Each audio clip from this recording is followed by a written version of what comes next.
السلام علیکم ورحمۃ اللہ وبرکاتہ۔ الحمد للہ الحنان المنان الذي خلق الانسان وعلمه البیان، والصلاة والسلام على رسوله سید الانس والجان وعلى آلہ واصحابہ ذوی الخیر والاحسان، اما بعد فاعوذ باللہ من الشیطان الرجیم، بسم اللہ الرحمن الرحیم۔ کل نفس ذائقۃ الموت وانما توفون اجورکم یوم القیامۃ فمن زحزح عن النار وادخل الجنۃ فقد فاز وما الحیاۃ الدنیا الا متاع الغرور۔ صدق اللہ مولانا العظیم۔ بارگاہ رسالت مآب صلی اللہ تعالی علیہ وسلم میں درود پاک کا ہدیہ پیش کریں۔ اللہم صلی علی سیدنا و مولانا محمد معدن الجود والکرم وآلہ واصحابہ الکرام وابنہ الکریم وبارک وسلم صلاة دائمة سرمدا ابدا۔ عزیزان گرامی وقار، ہماری زندگیاں اللہ تبارک و تعالیٰ کی طرف سے عطا کی ہوئی ایک بہت شارٹ پیریڈ میں، تھوڑے سے لمحات میں امتحان کے میدان میں چل رہی ہیں، اور اللہ نے قرآن میں فرمایا ہے خلق الموت والحیات لیبلوکم ایکم احسن عملا۔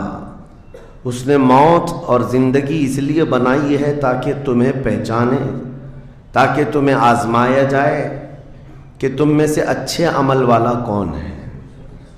ہم دارالعمل اور دارالامتحان میں ہیں۔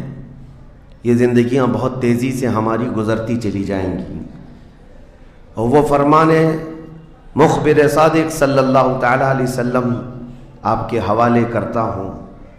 حضور پاک صلی اللہ علیہ وسلم نے فرمایا ایک دور آئے گا قیامت کے قریب جب بچے جوان نظر آئیں گے اور جوان بوڑھے نظر آئیں گے۔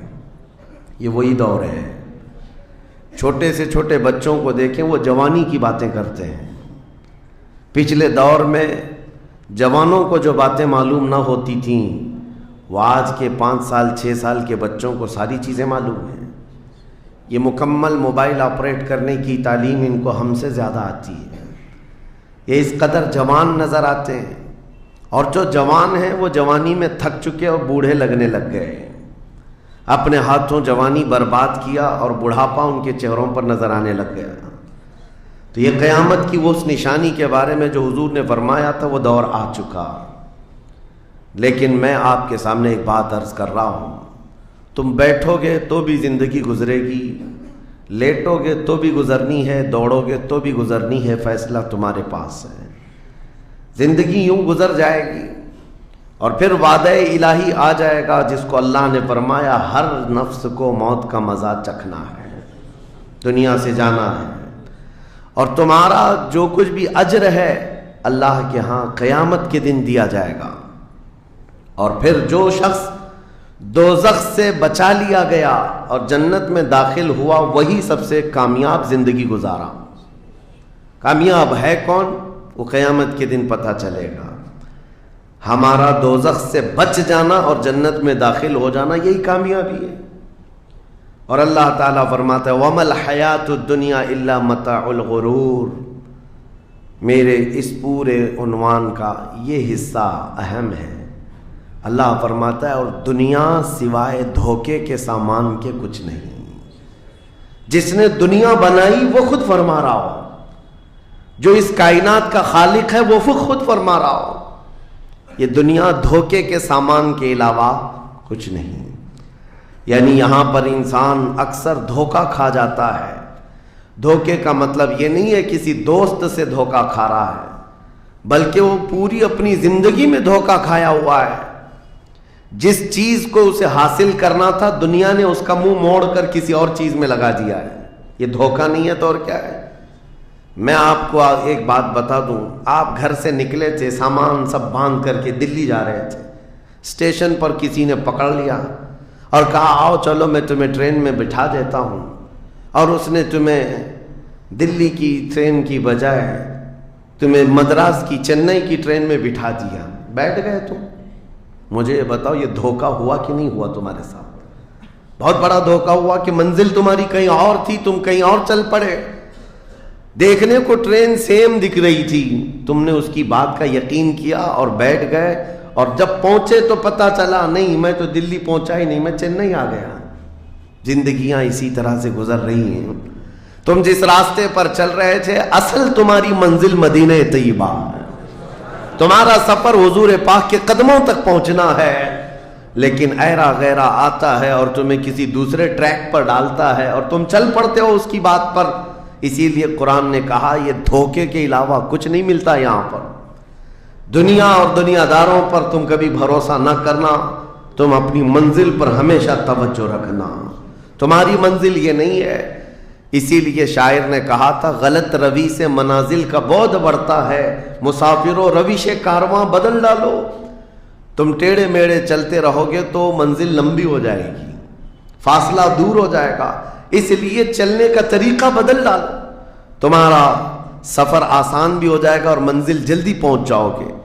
اب جو بات مجھے کہنی تھی وہ یہ ہے، زندگی جب اتنی شارٹ ہے اور آزمائش کے لیے تمہیں یہاں بھیجا گیا ہے، تو مجھے ان نوجوانوں کو دیکھ کر کے کبھی درد ہوتا ہے جو رات بھر نکڑ پر بیٹھ کر کے اپنے وقت کو ضائع کر رہے ہوتے ہیں، جن کی زندگیاں انہوں نے اپنی جوانیاں اپنے ہاتھوں سے برباد کر رکھی ہیں. تمہیں پتہ ہے ایک رات جو ہماری زندگی میں آئی، آج کا دن تم کروڑوں دولتیں لگا دو، یہ دن دوبارہ کبھی نہیں آئے گا. تمہاری زندگی میں کیا قیامت تک واپس نہیں آنا ہے اس دن کو. دنیا چل پڑی ہے، پیچھے کی طرف کبھی نہیں آئے گی. اللہ کا قانون ہے، یہ جو وقت گزر رہا ہے ہمارا دوبارہ ہماری زندگی میں کبھی نہیں آنا ہے. لیکن کتنے مزے سے، کتنے ٹھاٹ باٹ سے نوجوان، ہاتھ میں کچھ نہیں، آس پاس کچھ نہیں، عمل بھی کچھ نہیں، ایسے بے فکرے ہو کر کے زندگی گزارتے ہیں. تو سوچنا پڑتا ہے جس امت کو پوری دنیا آگ میں جھلسا چکی ہو، پوری دنیا اس امت کو اپنے نشانے پر رکھی ہو، اس امت کا غیور نوجوان رات بھر گیم کھیلتے ہوئے گزارتا ہے، اسے کسی چیز کا احساس نہیں. مجھے بتاؤ کیا ہماری کیفیتیں ایسی نہیں ہو گئی ہیں جیسے برائلر چکن ہوتے ہیں، فارم مرغیاں ہوتی ہیں، ان مرغیوں میں سے قصاب کسی کو بھی پکڑتا ہے کاٹتا ہے، دوسری مرغیاں تو چرنے میں مصروف رہتی ہیں، کوئی آواز نہیں ان کی. ایک مرغی کٹی، دوسری مرغی کٹی، وہ کٹتی چلی جاتی ہیں، باقی مرغیوں کو کسی چیز کا احساس نہیں. کیا یہ زندگی گزارنے کے ایسی طریقے نہیں ہو گئے؟ آج ہمیں روز اٹھنے کے بعد ایک نیوز پہنچائی جاتی ہے کہ تمہیں کاٹا گیا، تمہیں مارا گیا. نہ جانے ہم کتنی مسجدوں کے مینار گرتے ہوئے دیکھ رہے ہیں، کتنے اولیاء کاملین کے مزارات کو جلا کر خاک کرتے ہوئے دکھائے جا رہے ہیں. اور ہمارے امت کے ساتھ ہی نہیں، بانی اسلام کی عزت کے ساتھ مذاق، یہ روزانہ نہیں چل رہا ہے. یہ تمام حالات کے بعد اب مجھے فکر اس بات کی ہوتی ہے، میاں جب ہمارے گھر میں جنازہ رکھا ہوتا ہے تو ہم کھانا تک نہیں بناتے چولہے پر گھر کے اندر، اور جب امت پر ایسے حالات گزر رہے ہوں تو کیا اس نوجوان کو یہ زیب دیتا ہے کہ وہ عیاشی میں رات گزارے؟ کیا اسے یہ زیب دیتا ہے کہ وہ نکڑ پر بیٹھ کر پوری رات کو تباہی کے اڈے پر گزارے؟ تمہارے ہاتھ میں تاش کے پتے، تمہارے ہاتھ میں شراب کی بوتلیں کیسے آ گئیں؟ یہ امت وہ ہے، تمہیں میں بتاؤں، جنگ تبوک ایک جنگ ایسی ہے حضور پاک صلی اللہ تعالیٰ علیہ وسلم کی زندگی پاک میں 900 کلومیٹر کا فاصلہ ہے مدینہ طیبہ سے. ہوا یہ تھا کہ ایک صحابی رسول حضور صلی اللہ تعالیٰ علیہ وسلم کے قاصد بن کر جا رہے تھے، اور بیچ راستے میں ایک عیسائی بادشاہ کے گنڈوں نے اس صحابی رسول کو گرفتار کیا اور ان کو ٹکڑے ٹکڑے کر قتل کر دیا. موب لنچنگ اس زمانے میں بھی ہو رہی ہوتی. یہ خبر جیسے ہی مدینہ طیبہ پہنچی، وہ لوگ ایسے نہیں تھے کہ انا للہ پڑھ کر خاموش ہو جاتے. صحابہ کرام کا جم غفیر مدینے میں جمع ہوا. عرض کیا یا رسول اللہ صلی اللہ علیہ وسلم آپ کا حکم کیا ہے؟ نبی کریم صلی اللہ تعالیٰ علیہ وسلم نے صحابہ کرام کو بھیجا. اس میں سپہ سالار کی تعداد کئی صحابہ کی تھی، اور جب یہ لشکر جرار مدینہ طیبہ سے نکلا 900 کلومیٹر دور چل کر کے گئے، اور وہاں جا کر کے جن لوگوں نے حضور کے ایک غلام پر ہاتھ اٹھایا تھا ان کے بخیے کھڑا کر دیے اور ان کو الٹ پلٹ کر کے آئے اور لوگوں کو یہ میسج دیا تھا کبھی حضور کے غلاموں کی طرف چھیڑ خانی نہ کرنا ورنہ پورا مدینہ باہر آ جائے گا۔ یہ یونٹی، یہ اتحاد، ان کے اندر یہ احساس میرے آقا صلی اللہ تعالی علیہ وسلم نے پیدا کر رکھا تھا کہ کل مؤمن جسد واحد۔ حضور صلی اللہ تعالی علیہ وسلم نے فرمایا کہ پورا جتنے مومن ہیں وہ سب ایک جسم کی طرح ہیں، ایک جسم کی طرح ہے۔ اذا اشتکى عضو تداعى له سائر الجسد بالسحر والحمى، جیسے ایک پارٹ کو اگر درد ہوتا ہے تو پورے جسم میں بخار آتا ہے۔ مومنوں کی کیفیت یہ ہونی چاہیے، لیکن احساس دھیرے دھیرے ختم ہوتا چلا گیا۔ آج ہماری پستی کا ایک سبب یہ بھی بتایا جاتا ہے جس کو شاعر نے کہا تھا، قوت فکر و عمل پہلے فنا ہوتی ہے جب کسی قوم کی شوکت پہ زوال آتا ہے۔ سوچنے سمجھنے کی صلاحیت پہلے ختم ہو جاتی ہے، آدمی سوچتا نہیں سمجھتا نہیں، بس اپنے وقت کو ضائع کر رہا ہے، برباد کر رہا ہے، بیٹھا ہوا ہے، گپیں لگا رہا ہے۔ میں آپ کو بتاؤں، ہماری عمروں کا احتساب ہونا چاہیے۔ ہماری زندگی کو گن کر کے دیکھیں کتنے سال کے ہیں ہم، 25 سال، 30 سال، 35 سال، 40 سال، اور اس کے بعد گنو ہم سے کیا ہو سکا ہے اس دنیا میں، ہم اس دنیا میں کیا کر چکے اب تک۔ ہم سے کچھ نہیں ہوا۔ اگر تاریخ میں آپ کو بتاؤں میرے عزیزو، آپ کو پتہ ہے اس ہندوستان کی سرزمین پر سب سے پہلے لشکر اسلام کی سپہ سالاری کرتے ہوئے آنے والا ایک نوجوان محمد بن قاسم 10,000 کا لشکر لے کر عرب سے آیا تھا اور پرچم اسلام لہرایا تھا۔ تاریخ میں آج بھی رقم ہے، اپنے تو اپنے پنڈتوں نے بھی اس تاریخ کو لکھا ہے، ہاں پنڈتوں نے بھی لکھا ہے۔ اور یہ محمد بن قاسم 10,000 کی سپہ سالاری کے ساتھ ہندوستان میں آ کر اسلام پھیلایا۔ عمر کیا تھی؟ صرف 19 سال کی عمر تھی۔ 19 سال کی عمر میں یہ عظیم کارنامہ انجام دینے والا، انہوں نے اپنی عمر کا صحیح استعمال کیا، اپنی ایج کو برباد نہیں کیا، ضائع نہیں کیا۔ طارق بن زیاد، جس کا یورپ بھی قائل ہے، جبل الطارق آج بھی ایک مقام ہے یورپ میں جس کو جبرالٹر کہا جاتا ہے، یہ حضرت طارق بن زیاد کے نام سے ہے۔ یہ پہلا سپہ سالار ہے جس نے پوری دنیا کے سامنے وہ عزم پیش کیا تھا۔ یورپ کی سرزمین پر جب کشتیاں لے کر پہنچے تھے یہ مومنین کی تعداد، وہ طارق بن زیاد ہی ہے جس نے پوری کشتیوں کو آگ لگا دیا تھا، کہا تھا کہ ہم پیچھے مڑ کر جانے والوں میں سے نہیں ہیں۔ جتنے ساتھ آئے تھے سمندر پار کر کے، کشتیوں کا سفر تھا، کشتیاں لکڑی کی بنی ہوئی، آگ لگا دیا اور کہا اب اس عزم کے ساتھ اترو، یا تو ہماری قبر بنے گی یا تو ہمارا جھنڈا لہرائے گا۔ میرے عزیزو، عمر 22 سال کی تھی طارق بن زیاد، اور ایک دو نہیں، میں تمہارے سامنے مثالیں رکھوں۔ ہندوستان کی سرزمین پر ایک ولی کامل کی آپ کو میں تاریخ اگر بتاؤں، جو سرکار سیدنا غریب نواز رضی اللہ تعالیٰ عنہ سے بھی 200 سال پہلے اس ہندوستان کی سرزمین پر تشریف لائے اور اسلام کی خاطر لڑتے لڑتے شہید بھی ہو گئے، اور جن کا لقب سلطان الاولیاء ہے، سیدنا سالار مسعود غازی رحمۃ اللہ علیہ، ان کے متعلق یہ فرمایا گیا وہ سلطان الاولیاء ہیں، ہندوستان کے اولیاء اکرام کے بادشاہ کی حیثیت ہے۔ سرکار غریب نواز سے بھی پہلے آئے، لیکن ان کی عمر ان کی شہادت کے وقت 19 سال کی تھی۔ صرف 19 سال کی عمر میں وہ مقام عظیم پا لیا۔ ہماری تو زندگی کی عمریں پتہ نہیں کتنی چلی گئیں اور ہم میں سے کوئی کارنامہ نہ ہو سکا، کارنامہ نہ صحیح زندگی گزارنے کا سلیقہ بھی نہیں آ سکا۔ کارنامے نہ ہوں تو الگ بات ہے، لیکن مسلمان تو بن جاتا کوئی۔ عزیزان گرامی وقار، میں آپ کو ایک بات بتا دوں، جو زندگی ملی ہے کچھ ایسا کر جاؤ کہ تمہاری تاریخ رقم ہو جائے، ورنہ قبرستان جا کر کے دیکھنا، وہاں تو لکھے ہوئے کتبے بھی مٹ گئے، قبروں میں کون سویا ہے ان کو بھی لوگ فراموش کر چکے، بھول گئے، سب بھول گئے. لیکن کچھ ہستیاں ہیں جو ہمیشہ آباد رہتی ہیں. یہ وہ لوگ ہیں جنہوں نے اس روئے زمین پر اپنی ذات کے لیے نہیں، اللہ کی رضا کے لیے جیا کرتے تھے، اللہ کی رضا کے لیے جیا کرتے. آج میں یہ بات کہنا چاہتا ہوں نوجوانوں سے. تمہیں پتہ ہے ممبئی کی سرزمین پر لاکھوں نوجوانوں کی تعداد ہے، میں جانتا ہوں، لیکن ان میں سے کوئی انقلابی نوجوان ہو، کوئی دین کی طرف بڑھنے والا، حساس دل رکھنے والا کیوں نہیں؟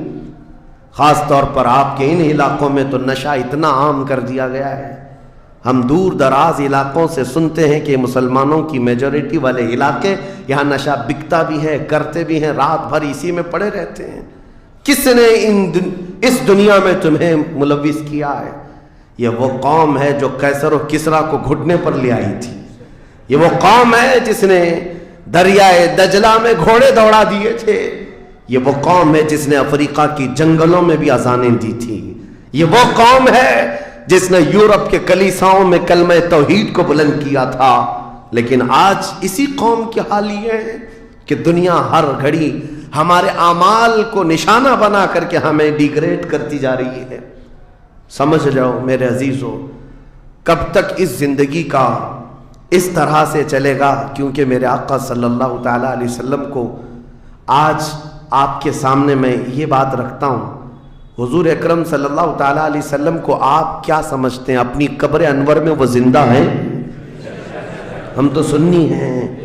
حضور اکرم صلی اللہ تعالیٰ علیہ وسلم اپنی قبر پاک میں زندہ ہیں. لیکن یہ بات بھی سمجھ کے چلو، حضور نے فرمایا ہر جمعرات کو میری پوری امت کے اعمال میرے پاس پیش کیے جاتے ہیں. تم میں سے، ہم میں سے، سب کے اعمال ہر جمعرات کو حضور کے پاس فرشتے سناتے ہیں، فلاں بن فلاں نے ہفتہ بھر یہ کام کیا ہے. حضور فرماتے ہیں اگر برے اعمال پیش ہوتے ہیں تو مجھے غم ہوتا ہے، میں استغفار کرتا ہوں اللہ کی بارگاہ میں، اور اچھے اعمال آتے ہیں تو شکر بجا لاتا ہوں، اس کے لیے دعا کرتا ہوں. عزیزان گرامی وقار، کبھی پلٹ کر کے زندگی میں دیکھنا کتنے جمعرات ایسی چلی گئی ہوں گی جس میں ہمارے کون سے اعمال فرشتے لے جا کر کے سنا رہے ہوں گے. حضور اکرم صلی اللہ تعالیٰ علیہ وسلم کی بارگاہ میں جب ہمارے اعمال یہ کہہ کر سنایا جائے آقا آپ کا فلاں امتی بے خبر ہے، نہ نماز پڑھتا ہے، نہ ہی آپ پر درود پڑھتا ہے، نہ ہی وہ کبھی نیکیوں کی طرف آتا ہے، وہ تو گانوں کی دھن پر جی رہا ہے. صبح اٹھتا ہے، شام ہوتی ہے تو اس کو تو فلموں کے نغمے یاد ہیں، آپ کا کوئی قول یاد نہیں. بتاؤ میرے آقا صلی اللہ تعالیٰ علیہ وسلم کو فرشتے جب ہمارے متعلق یہ خبر دے رہے ہو، کیا حضور پاک صلی اللہ تعالیٰ علیہ وسلم کو اس بات کا قلق نہیں ہوتا؟ یہ وہ امت ہے جس کے لیے میں رات رات بھر کھڑے ہو کر دعا کرتا تھا، آج یہ ہم کو فراموش کی ہوئی ہے. زندگی گزارنے کا مقصد سمجھ جاؤ میرے عزیزوں. اسی لیے میں آپ کو کہتا ہوں کہ زندگی یہ نہیں ہے. حضور تاج الشریعہ رحمۃ اللہ علیہ نے فرمایا زندگی یہ نہیں ہے کسی کی کسی کے لیے، زندگی ہے نبی کی نبی کے لیے. نہ سمجھ مرتے ہیں زندگی کے لیے، جینا مرنا ہے سب کچھ نبی کے لیے. جو لوگ یہ سمجھ جائیں اس نقطے کو، انہوں نے زندگی کی مرادوں کو پا لیا ہے، وہ حصولیاب ہو چکے ہیں. لیکن جو اب تک بھٹکے ہوئے ہیں ان کو میں دعوت فکر دوں گا. ایک بار سوچ لو، ایک بار سوچ لو، ویسے ہی دنیا ختم ہونے والی ہے اور تمہاری موت آنے والی ہے. ایک بار سوچ لو، ایک بار سوچ لو کہ ہمارے ساتھ آخرت میں ہونا کیا ہے، قبر میں ہمارے ساتھ بیٹھنے والا کون ہے، ہمارے ساتھ تنہائی کا نگہبان کون ہے، اور محشر کے اس بھرے میدان میں ہمارا ہاتھ پکڑنے والا کون ہے. جب بار بار یہ سوچو گے تو اس فکر کو پہنچو گے کہ وہ صرف اور صرف ایک ہی ذات ہے. کون دیتا ہے دینے کو منہ چاہیے، دینے والا ہے سچا. حضور پاک صلی اللہ تعالیٰ علیہ وسلم کی طرف لو لگا دو.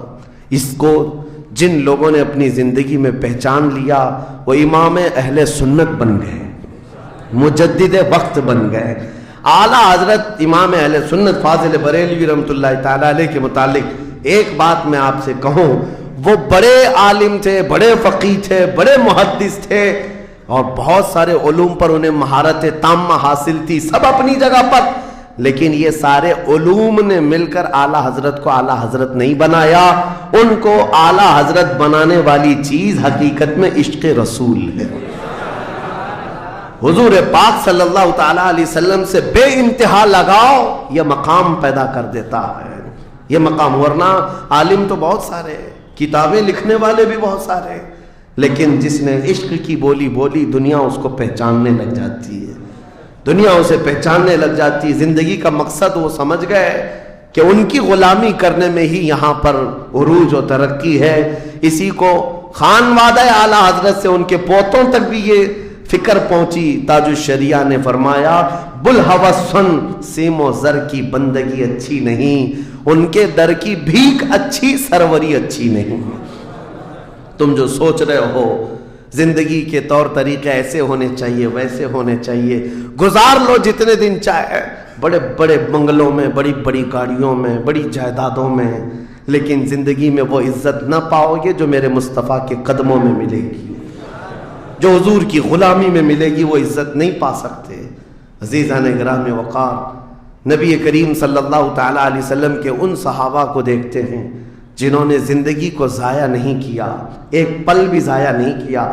آج میں آپ کو اسی لیے کہہ رہا ہوں موت آنے والی ہے، اس سے پہلے ایک وقت بھی، ایک لمحہ بھی ضائع ہونے مت دینا، برباد ہونے مت دینا.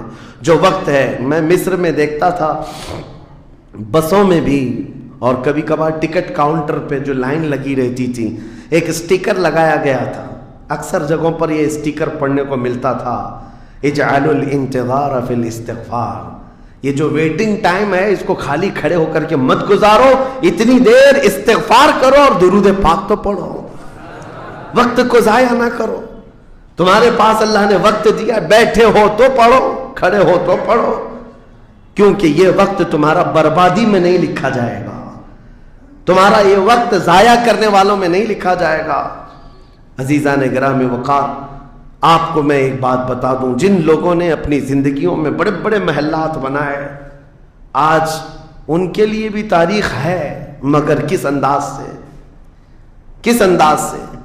آج دنیا نے آپ کو ایسے ڈائیورٹ کر رکھا ہے، جو کام ہونے کے تھے وہ نہیں کرنا ہے آپ کو، لا یعنی کاموں میں مصروف ہو گئے.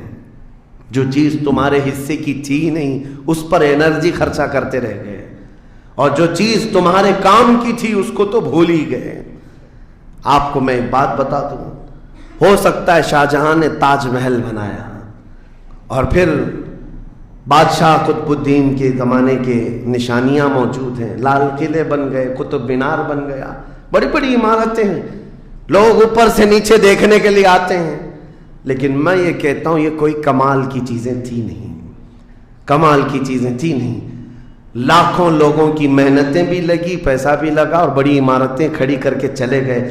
ہزاروں کی تعداد میں تاج محل میں لوگ جاتے ہوں گے. تاریخ تو لوگوں کو تھوڑی بہت تو پتہ ہوگی کہ اپنی بیگم کی محبت میں بنایا ہوا ایک محل ہے اور بیگم کی قبر بھی وہاں ہے، لیکن جانے والے کبھی کسی کو سنا ہی نہیں کہ ایک فاتحہ بھی کوئی پڑھتا ہوا نظر آتا ہے. وہ تو پکنک پوائنٹ ہے، ٹورسٹ ایریا ہے، جائے دیکھے آئے. لیکن میرے عزیزو یہ بڑے بڑے محلات اپنی ناموری کے لیے بنا کر تو چلے گئے، لیکن آؤ بریلی شریف کی سرزمین پر ایک مدرسہ جو اعلیٰ حضرت نے بنایا، مبارک پور کی سرزمین پر جامعہ اشرفیہ جو حضور حافظ ملت نے بنایا، یہ عمارتیں آج بھی دعوت دے رہی ہیں. ایک دو نہیں، ہر سال ہزاروں کی تعداد میں عالم اور مفتی وہاں سے نکلا کرتے ہیں. یہ کام کی چیزیں تھی جو بزرگوں نے کر دیا کہ امت کو ایسا کچھ دے جاؤ کہ وہاں سے آنے والا کچھ فیض اٹھا کر کے جائے. تاج محل لے کر کے کیا کرنا ہے؟ پیسے کمانا ہے یا ٹورسٹ ایریا بنانا ہے؟ لیکن ایک ایسا ادارہ جس میں پڑھ کر کے دنیا روشن ہوتی اور آخرت بھی روشن ہوتی. ہم سنیوں کے ہاں یہ چیزوں کی ضرورت تھی، ہمیں لا یعنی چیزوں میں مصروف کر دیا گیا ہے. میں اب تو آپ کو پتہ ہی ہوگا، مجھے تو جلسوں والا آدمی بنا دیا گیا، جہاں دیکھو پروگرام جلسے. میں اصل میں جلسوں والا آدمی تھا ہی نہیں. میں فیلڈ ورک کرنا پسند کرتا ہوں، کسی علاقے میں رہ کر کے قرآن کی تفسیر کرنا اور لوگوں کے درمیان رہنا، لیکن مسلسل سفر کا ایک تجربہ میں آپ کو بتا رہا ہوں۔ ہوں گے یہاں پر بھی بہار بنگال والے، سب ہوں گے، بہار والے، بنگال والے، جھارکھنڈ والے اتنے جلسے کرتے ہیں، 365 دن بھی اگر ان کو تاریخ دی جائے تو بھی کم ہے۔ ایک اینالائز کرنے والے بہار کے رپورٹر ہیں، انہوں نے رپورٹ لا کر کے ہمارے سامنے بتائی کہ حضرت 2022 میں اسٹیٹ آف بہار میں 4000 جلسے ہوئے، 4000 جلسے۔ میں ان کا مخالف نہیں ہوں، لیکن ایک فکر آپ کو بتا رہا ہوں، 4000 جلسے، جن میں سے ہر جلسے کا کم سے کم خرچہ 5 لاکھ روپے، اس سے کم خرچہ کرتے نہیں، 6 مہینے چندہ کرتے ہیں، اس کے بعد بڑا جلسہ کرتے ہیں۔ کیلکولیشن کر کے دیکھا گیا تو سال میں 2000 کروڑ روپے خرچہ ہوئے، 2000 کروڑ روپے۔ میرے عزیزوں، ٹھیک ہے یہ سب اپنی جگہ پر، لیکن پورے اسٹیٹ پر گھوم کر کے دیکھیں تو مسلمانوں کے نام کی ایک یونیورسٹی بھی نہیں ہے، کوئی ایک بڑا ادارہ نہیں قائم کر سکے۔ 2000 کروڑ کی بھاری رقم سال بھر خرچ کرنے والا غریب اسٹیٹ جس کو لوگ سمجھتے ہیں۔ میرے عزیزوں، میں یہ بات اس لیے عرض کر رہا ہوں، جن چیزوں میں تمہارا ذہن الجھ گیا یہ وہ تمہارے کام کی نہیں تھی۔ اعلیٰ حضرت نے بہت پہلے فرمایا تھا، یہ دنیا کا حال یہ ہے، شہد دکھائے زہر پلائے۔ یہاں پر چکا چوند دکھنے والی چیزیں وہ تمہارے حق کی نہیں ہے۔ اور ممبئی والے کیا کرتے ہیں؟ وہ تو بہار والے جلسوں میں ہیں، ممبئی والے کھچڑا کمپٹیشن کرتے ہیں۔ ہاں، اس محلے میں 51 دیگ بنی ہے تو ہمارے ہاں 60 دیگ بنے گی، 70 دیگ بنے گی، اور کھاتا کون ہے؟ جو پہلے سے کھائے ہوئے لوگ ہیں، دن بھر 5 ٹائم کھانے والے لوگ ہی کھچڑا کھا رہے ہیں۔ ثواب تو ان کے لیے تھا اس غریب کو کھلانے پر جس کے گھر میں ایک روٹی ہے تو دوسری روٹی نہیں ہے، کھلانا بالکل ثواب ہے، حدیثوں میں ملتا ہے، کھلانے سے بڑھ کر کے ثواب نہیں ہے، پہنانے سے بڑھ کر۔ سرکار غوث پاک کا یہ فرمان بھی ہے، میں نے ساری نیکیوں کو الٹ پلٹ کر کے دیکھ لیا، رحمان کو 2 نیکیاں سب سے زیادہ پسند ہیں، ایک بھوکوں کو کھلانا، ننگوں کو پہنانا، یہ 2 چیزیں۔ لیکن یہاں پر کن لوگوں کو کھلایا جا رہا ہے؟ ہم ہی لوگ تو کھاتے ہیں۔ ہمارے گھر میں بھی کھانا بن رہا تھا، ایک دن سڑک پہ بنا لیا، انٹرٹینمنٹ کر رہے ہیں۔ اور اس پر آپ یہ نہ سمجھیں کہ میں ان تمام چیزوں کا مخالف ہوں، کرو جتنی حیثیت ہے اتنی کرو، لیکن یہ نہیں ہے کہ ہمارا سارا کا سارا دار و مدار اسی پر ہے، سنیت اسی کا نام نہیں ہونا تو یہ چاہیے تاکہ ہمارے پاس ایسا مضبوط قلعہ ہوتا جو ہر زمانے میں میرے مصطفیٰ کی عزت پر پہرا دینے والے سپاہی وہاں پر تیار ہو رہے ہوتے۔ ہمارے پاس نہیں ہے ان تمام چیزوں کی، اس لیے مجھے درد ہوتا ہے اس بات کا کہ ہم نے جن چیزوں کے لیے اللہ تعالیٰ سے امانت لی تھی، ہمیں اللہ تعالیٰ نے نوازا تھا، وہ ہماری رقم بھی غلط جگہ جاتی، ہماری زندگی کا وقت بھی غلط جگہ جا رہا ہے۔ عزیزان گرامی وقار، ان سب چیزوں کا سوال ہوگا قیامت کے دن ہم سے، ہر چیز کا سوال ہوگا۔ اگر ہم نے وقت کو ضائع کیا ہے اور اپنا مال بھی غلط جگہ استعمال کیا ہے، ہر جگہ ہماری پکڑ ہوگی، ہماری پکڑ ہوگی۔ ایک ہفتہ قبل میں نے سنا، ہمارے چاہنے والے ہیں عزیز، انہوں نے کہا ایک درگاہ پہ گئے تھے، سنا ہے ایک بہت بڑے سیٹ ہیں، وہ 2.25 کروڑ کا صرف دروازہ بنا رہے ہیں اللہ کے ولیوں کے آستانوں پر۔ میرے عزیزوں، یہ اللہ کے وہ ولی ہیں، نہ تمہارے دروازے کے محتاج ہیں، نہ تمہاری چادر کے محتاج۔ ان کے انتقال کے بعد جو ان کو اللہ نے مقامات دیے وہ تم نہیں پہنچا سکتے، وہ تو اللہ تعالیٰ کے رحمت میں ہے، جنہیں اللہ تعالیٰ جنت کے جوڑے پہنا چکا ہو، جن کے لیے جنت کی ہوائیں چل رہی ہوں۔ ان اولیاء کے مشن کو زندہ کرنا حقیقت میں ایصال ثواب، ان کے لیے سب سے بڑی نظر و نیاز یہی ہے۔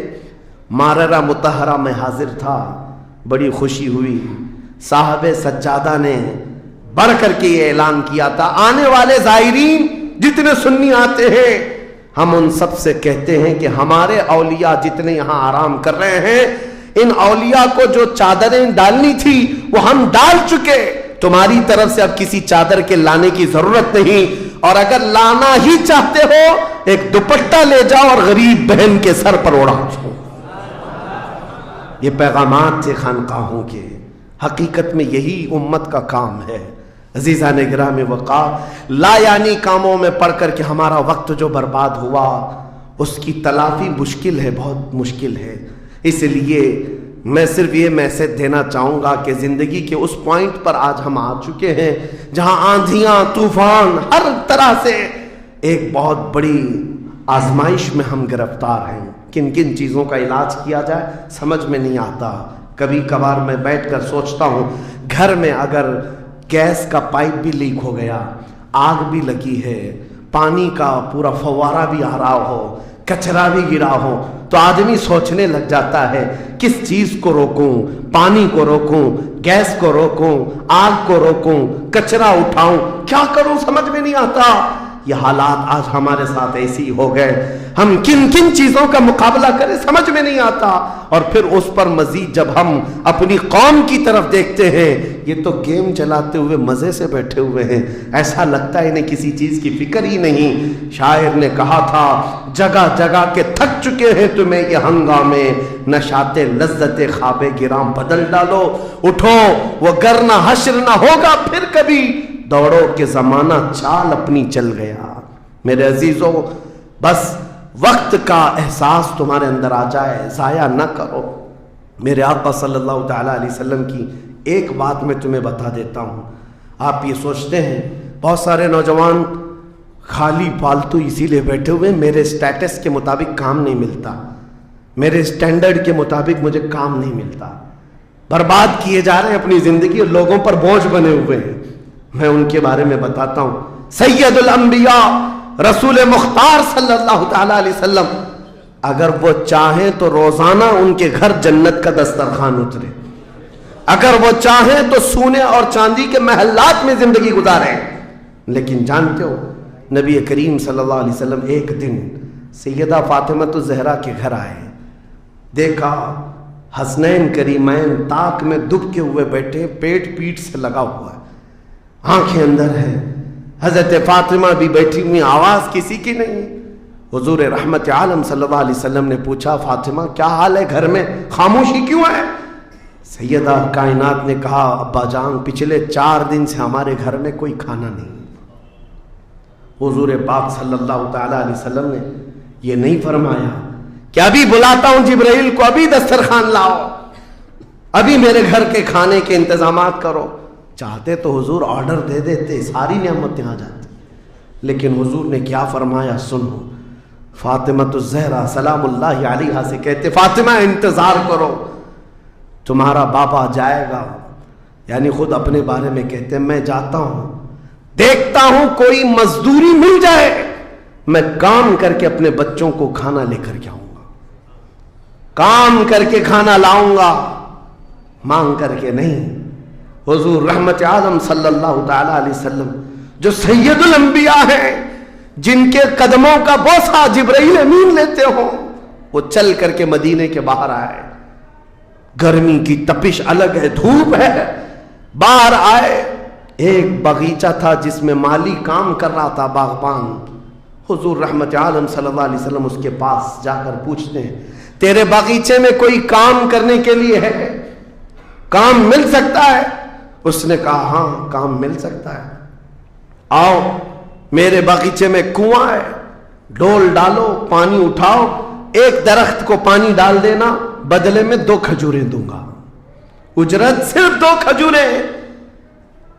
رسول رحمت صلی اللہ تعالیٰ علیہ وسلم فرماتے ہیں مجھے منظور ہے۔ گئے اور جا کر اپنے ہاتھ سے رسی لے کر ڈول کنویں میں ڈالا، پانی کھینچتے تھے، جب ڈول بھر کر آتا اپنے کندھے پر اٹھاتے اور درخت پر لے جا کر پانی ڈال کر آتے، ایک درخت پر ایک مٹکا، ایک ڈول پانی ڈالا تو مالک نے 2 کھجوریں دی، باغیچے کے مالی نے 2 کھجوریں دیں، دوسرا ڈول اٹھایا پھر کھجوریں ملی، تیسرا ڈول اٹھایا 6 کھجوریں لی،